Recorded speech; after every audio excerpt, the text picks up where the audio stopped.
इस दुनिया में कोई भी धर्म या मज़हब को माने, पर असलियत में इस दुनिया में सिर्फ दो ही धर्म एग्जिस्ट करते हैं, अमीर और गरीब। और यही इस मूवी का मेन प्लॉट भी है। फिल्म की शुरुआत में हमें एक छोटा सा कमरा दिखाया जाता है जो कि बेसमेंट में होता है, जो काफ़ी छोटा होता है और पिज़्ज़ा बॉक्सेस से भरा हुआ होता है। यहाँ पर 4 लोगों का एक परिवार रहता है, जिसमें कीटा, उसकी पत्नी चुंग सुक, उसकी बड़ी लड़की की जुंग और उनका छोटा लड़का कीवू रहते हैं। ये लोग पिज़्ज़ा बॉक्सेस बनाकर अपना गुजर बसर कर रहे होते हैं। इनके लिए डेली यूसेज की चीज़ों के लिए भी सर्वाइव करना काफ़ी मुश्किल हो जाता है। पर सिर्फ पिज़्ज़ा बॉक्सेस बनाकर इनका गुजर बसर नहीं हो पा रहा होता है। इन लोगों की माली हालत काफ़ी कमज़ोर होती है।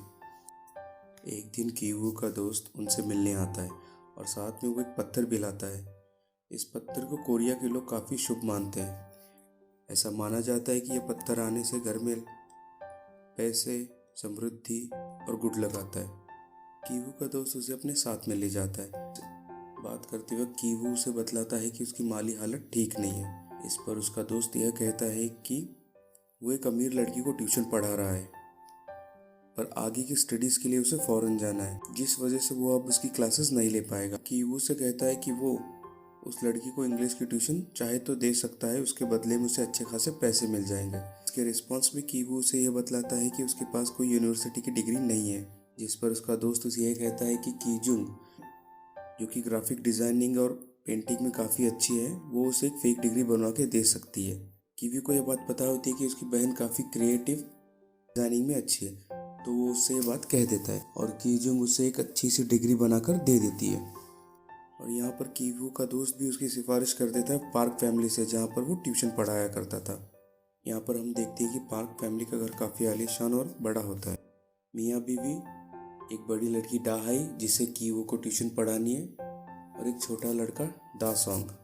वही इस फैमिली की एक मेड भी होती है जिसका नाम होता है मून गुआंग। वो मेड इस फैमिली में काफ़ी अरसे से काम कर रही होती है। पार्क फैमिली से पहले जो फैमिली इस मेंशन को ओन करती थी, मून गुआंग उनके यहाँ भी काम करती थी। पार्क फैमिली जब ये मेंशन खरीद रही थी तो साथ में उन्होंने मून गुआंग को भी यहीं पर एज ए सर्वेंट अपॉइंट कर दिया था। यहाँ पर की वो दहाई को एक ट्रायल क्लासेस दे रहा होता है, जो दहाई की माँ इंस्पेक्ट कर रही होती है, क्योंकि वो देखना चाहती है कि वो पढ़ाने में कैसा है। इस ट्रायल क्लास के बाद मिसेस पार्क कीवू से काफ़ी इम्प्रेस हो जाती है और उसे एज ए टीचर दहाई के लिए अपॉइंट कर देती है और उसे 1 महीने की सैलरी एडवांस में भी दे देती है। यहाँ पर मिसेस पार्क से बात करते करते कीवू को यह पता चल जाता है कि जो छोटा लड़का द सॉन्ग है वो काफ़ी शरारती है, पर उसे आर्ट्स में, पेंटिंग में काफ़ी इंटरेस्ट है, जिसके लिए वे लोग एक अच्छी टीचर काफ़ी वक्त से तलाश कर रहे हैं। यहाँ पर कीवू अपनी बहन के बारे में सोचता है। वो सोचता है कि उसकी बहन को भी अगर वो यहाँ पर अपॉइंट करवा दे तो उन दोनों को काफ़ी अच्छी तनख्वाह मिल जाएगी, जिससे उनकी माली हालत सुधर जाएगी और उनकी फैमिली को काफ़ी सपोर्ट होगा। द सॉन्ग जो काफ़ी शरारती होता है, इस वजह से उसके पास कोई नई टीचर टिक नहीं पाती 1 महीने से ज़्यादा। यहाँ पर कीवू मिसेस पार्क से कहता है कि उसकी कज़न की एक क्लासमेट है जिसके पास शिकागो की आर्टिस्टिक डिग्री है, वो चाहे तो उससे बात कर सकता है द सॉन्ग के लिए। और यहाँ पर मिसेस पार्क इस बात के लिए हाँ कर देती है और फिर से की जुंग और कीवू मिलकर शिकागो की एक नकली और फेक डिग्री बनाते हैं और अगले दिन अपनी बहन को लेकर वो मिसेस पार्क के बंगले पर पहुंच जाता है, जहां पर वो उसका नाम जेसिका बताता है। यहाँ पर की जुंग मिसेस पार्क को काफ़ी इम्प्रेस कर देती है। वो उसे ये भी बतलाती है कि वो एक आर्ट टीचर के साथ साथ एक आर्ट थेरेपिस्ट भी है, और इसी के साथ साथ ये दोनों भाई बहन पार्क फैमिली के भाई बहन के टीचर बन जाते हैं और साथ साथ उन्हें टीच करने लगते हैं उसी घर में। जेसिका यानी कि कीजुंग की क्लास अभी ख़त्म ही होने वाली होती है कि मिस्टर पार्क वहाँ पर आ जाते हैं और मिसेस पार्क मिस्टर पार्क को और जेसिका को आपस में इंट्रोड्यूस करवा देती है। द सॉन्ग की क्लास ख़त्म होने के बाद मिस्टर पार्क अपने ड्राइवर को ये कहते हैं कि वो जेसिका को उसके घर पर ड्रॉप कर दे। जैसे ही ड्राइवर और जेसिका कार में सवार हो जाते हैं तो जेसिका उसे मेट्रो स्टेशन पर छोड़ने के लिए कहती है। वहीं कार में बैठे बैठे जेसिका को भी यानी कि कीजुंग को भी एक आइडिया आ जाता है और वो चुपके से अपनी लॉन्जरी यानी कि पैंटीज उतारकर उस कार के डैशबोर्ड में छुपा देती है। वो ऐसा इसलिए करती है ताकि मिस्टर पार्क को अपने ड्राइवर पर शक हो जाए कि उसका कैरेक्टर ठीक ठाक नहीं है और उनके एब्सेंस में वो कार में कुछ घिनौनी और अश्लील हरकतें करता है, जिससे वो उसे निकाल कर उनके डैड को काम पर रख सके, जिसकी कि वो अब सिफारिश करने वाली होती है। अगले दिन मिस्टर पार्क को कार के डैशबोर्ड में वही पैंटीज मिल जाती है। घर आने पर मिस्टर पार्क ये बात अब मिसेस पार्क से कहते हैं। कार का ड्राइवर उनके एब्सेंस में कार में गंदी घिनौनी हरकतें शायद कर रहा है।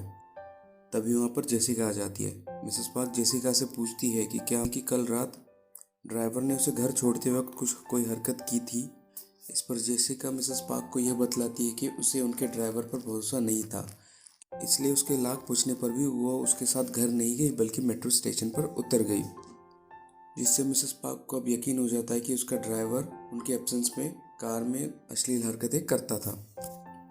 अब यहाँ पर मिस्टर पार्क उनके ड्राइवर को नौकरी से निकाल देते हैं। वहीं जेसिका उन्हें यह बतलाती है कि उनके अंकल का एक ड्राइवर जो काफ़ी एक्सपीरियंस, मैच्योर, वेल एजुकेटेड है, वो उन्हें काम पे रख सकते चाहे तो। और अगले दिन कीटा मिस्टर पार्क के पास इंटरव्यू के लिए चला जाता है। मिस्टर पार्क को यहाँ पर ड्राइवर की ज़रूरत होती है और क्योंकि कीटा जेसिका की सिफारिश लेकर आया हुआ होता है तो वो उसे तुरंत नौकरी पर रख लेते हैं।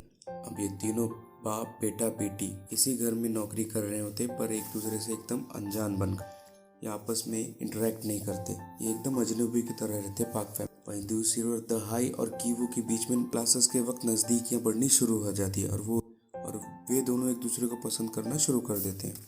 अब इनकी फैमिली के 3 लोगों को पार्क फैमिली में नौकरी मिल चुकी थी, बस अब उनकी माँ बची हुई थी जिसे वो किसी भी हाल में उस मेड जगह दिलवाना चाहते थे।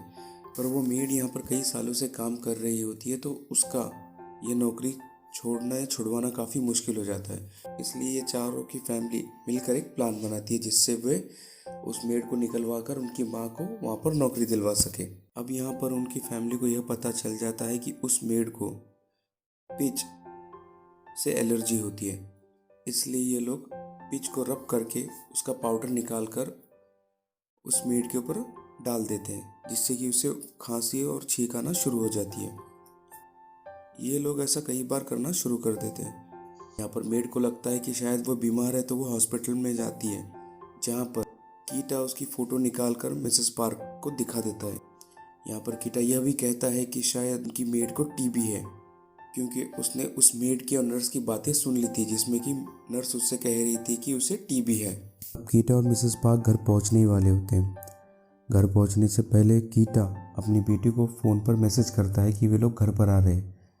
ये सुनकर की जुंग फिर से वही पिच का पाउडर वापस से उस मेड के ऊपर छिड़क देती है, जिससे कि उसे फिर से ज़ोर ज़ोर से खांसी आना शुरू हो जाती है। मेड खांसते खांसते अपना मुंह एक टिश्यू पेपर से पोंछ देती है। फिर वो टिश्यू पेपर एक डस्टबिन में डाल देती है। कीटा उस डस्टबिन के पास पहुंचता है और चुपके से उस डस्टबिन पर केचप छिड़क देता है। फिर वो केचप लगा हुआ टिश्यू पेपर मिसेस पार्क को दिखा देता है, जिससे कि मिसेस पार्क को यह लगता है कि ये ब्लड है और उसे पूरा यकीन हो जाता है कि उसकी मेड को टीबी है। यहाँ पर मिसेस पार्क कीटा से यह कहती है कि वो बात मिस्टर पार्क को कतई न बताए, क्योंकि मिस्टर पार्क काफ़ी नाराज़ हो जाएंगे इस बात को सुन। फिर अगले दिन मिसेस पार्क उस मेड को नौकरी से निकाल देती है और कीटा अपनी बीवी को एक शेफ़ के रूप में मिसेस पार्क से इंट्रोड्यूस करवा देता है और उसे भी पार्क हाउस में जॉब दिलवा देता है। अब इनकी पूरी फैमिली पार्क फैमिली के यहाँ पर जॉब कर रही है। कीटा और उसका पूरा परिवार पार्क परिवार के साथ रह रहा होता है एज ए सर्वेंट बनकर। कुछ दिनों बाद द सॉन्ग का बर्थडे आता है। द सॉन्ग जिद करता है कि वे लोग उसके बर्थडे के दिन कैंपिंग पे जाएंगे और फिर वो लोग वही डिसाइड करते हैं। पूरा परिवार कैंपेनिंग के लिए चला जाता है। अब यहाँ पर पार्क परिवार जैसे ही कैंपेनिंग के लिए चला जाता है तो कीटा और उसका पूरा परिवार उनके घर में एक पार्टी ऑर्गेनाइज करता है, जिसमें वे सारे लोग अच्छा खाना, अच्छी शराब पीने लग जाते हैं। पार्टी में फुली एंजॉय कर ही रहे होते हैं कि तभी डोरबेल बजती है। वो लोग जैसे ही सिक्योरिटी स्क्रीन पर देखते हैं तो उन्हें वही मेड दिखाई देती है जो इससे पहले वहाँ पर काम कर रही होती है। यहाँ पर चुंग सुंग के पूछने पर वो मेड उसे बताती है कि उसका कुछ सामान जो बेसमेंट में रह गया वो उसे लेने आई है, इसलिए चुंग सुंग उसे अंदर आने की इजाज़त दे देती है। वहीं पर कीटा और उसके दोनों बच्चे एक दूसरे कमरे में छुप कर ये सारी बातें सुन रहे होते हैं। वो मेड बेसमेंट में चली जाती है और काफ़ी देर तक नहीं लौटती। काफ़ी देर उसका इंतज़ार करने के बाद चुंग सुंग और उसका परिवार बेसमेंट में देखने जाता है कि वो आखिर क्या कर रही है। चुंग सुंग जैसे ही बेसमेंट में आती है तो वह यह देखती है कि वह मेड एक बड़ी सी अलमारी हटाने की कोशिश कर रही है, जिसके नीचे एक प्लेट फंसी हुई है। चुंग सुंग जैसे ही उस प्लेट को हटाती है तो वह अलमारी अपने आप पूरी खिसक जाती है और उस अलमारी के पीछे एक नया रास्ता निकल आता है जो कि सीधा बेसमेंट से एक तहखाने की ओर जाता है, जहाँ पर एक सीक्रेट रूम होता है। जैसे ही वो बड़ी सी अलमारी हट जाती है और नीचे जाने का रास्ता खुल जाता है, मेड तेज़ी से नीचे की ओर दौड़ने लगती है और उस सीक्रेट कमरे में पहुंच जाती है। जहाँ पर एक आदमी काफ़ी भूखा प्यासा पड़ा हुआ होता है। वो मेड सीधा जाकर उसे कुछ खाने पीने के लिए दे देती है। यहाँ पर वो मेड चुंगसुंग को यह बतलाती है वह आदमी उस मेड का पति है। दरअसल वो आदमी यहाँ पर छुपा हुआ था। बाहर उसे बहुत ज़्यादा कर्जा हो चुका था, जिस वजह से कर्जदार उसे ढूंढ रहे थे। कर्ज न चुकाने की वजह से कर्जदार उसे मारने के लिए भी तैयार थे, जिस वजह से वो यहाँ पर छुपा बैठा था। और वो आदमी उस बेसमेंट में तकरीबन 4 सालों से इसी हालत में छुपा हुआ है। अगर वो बाहर निकलता है तो बाहर उसके कर्जदार उसे जान से मार देंगे। और इस बारे में पार्क फैमिली को ज़रा भी भनक नहीं लगी होती, क्योंकि इस सीक्रेट रूम के बारे में उन्हें ज़रा भी पता नहीं होता है। क्योंकि ये मेड काफ़ी अरसे से यहाँ पर काम कर रही होती है, तो उसे इस घर और इस घर की सारी सीक्रेट चीज़ों के बारे में ज़्यादा जानकारी होती है। यहाँ पर मेड चुंगसुंग से कहती है कि वो हफ्ते में एक बार उसके पति को खाना दे दिया करे, जिसके बदले में उसे कुछ रकम भी दे देगी। चुंगसुंग यहाँ पर यह सब मना कर देती है और वो उसे यहाँ से निकल जाने के लिए कहती है, वरना वो पुलिस को बुला लेगी। ये सारी बातें चुंगसुंग का पूरा परिवार सीढ़ी के यहाँ पर छुपकर सुन रहा होता है। और बात सुनते सुनते उनका पैर फिसल जाता है और वो तीनों नीचे गिर जाते हैं। गिरते ही वो लोग उसकी माँ को पुकारते हैं, जिससे कि मेड ये समझ जाती है कि ये चारों भी एक पूरा परिवार है। वो मेड सेल फोन से उन सबका एक वीडियो रिकॉर्ड कर लेती है। यहाँ पर मेड उन सभी को धमकाती है और उनका वीडियो मिस्टर और मिसेस पार्क को सेंड करने की चेतावनी देती है। फिर वे सभी बेसमेंट से निकलकर ऊपर आ जाते हैं, जहाँ पर मेड नीचे बिठाकर पनिश करने लगती है। मेड उनको पनिश करते वक्त उनका फिर से वीडियो बना देती है और साथ ही साथ वो उस टेबल, ड्रिंक्स, खाने पीने की चीज़ों का भी वीडियो बना लेती है, जो उससे पहले वो लोग पार्टी कर रहे होते हैं वहाँ पर। मेड का जैसे ही थोड़ा सा ध्यान भटक जाता है तो ये चारों लोग मेड के ऊपर हमला कर देते हैं और उससे उसका फ़ोन छीन कर वीडियोज़ डिलीट कर देते हैं। वे लोग जैसे ही फ़ोन का वीडियो डिलीट कर देते हैं और मेड और उसके पति को पकड़ लेते हैं, तभी फ़ोन की रिंग होती है। फ़ोन पर मिसेस पार्क होती हैं, जो चुंगसुंग से ये कहते हैं कि उनकी ट्रिप कैंसिल हो चुकी है। दरअसल वहाँ पर तेज़ बारिश और तूफान शुरू हो चुका था, जिस वजह से वो लोग वापस लौट रहे होते हैं। अगले 8 मिनट में वो लोग घर पर आ रहे हैं। मिसेस पार्क चुंगसुंग से ये कहती है कि वे उनके लिए कुछ खाना बना दे। अब इनके पास सिर्फ 8 मिनट बचे हैं। फिर अगले 8 मिनट में ये सभी लोग उस घर की साफ सफाई करना शुरू कर देते और खाना बनाने लग जाते हैं। और 8 मिनट के आसपास पूरा पार्क परिवार घर पर वापस आ जाता है। वही चुंगसुक भी खाना बनाकर तैयार कर देती है। चुंगसुक का बचा हुआ परिवार भी वहीं बेड के नीचे छुप जाता है। पार्क और उसका पूरा परिवार खाना खा लेता है। वही खाना खाने के बाद दसोंग बाहर खुले में पार्क में सोने की जिद करता है और वो अपना टेंट वहाँ पर लगा देता है। दसोंग के पार्क में सोने की वजह से टर और मिसेस पार्क वहीं हॉल में सोफे पे बैठ जाते हैं।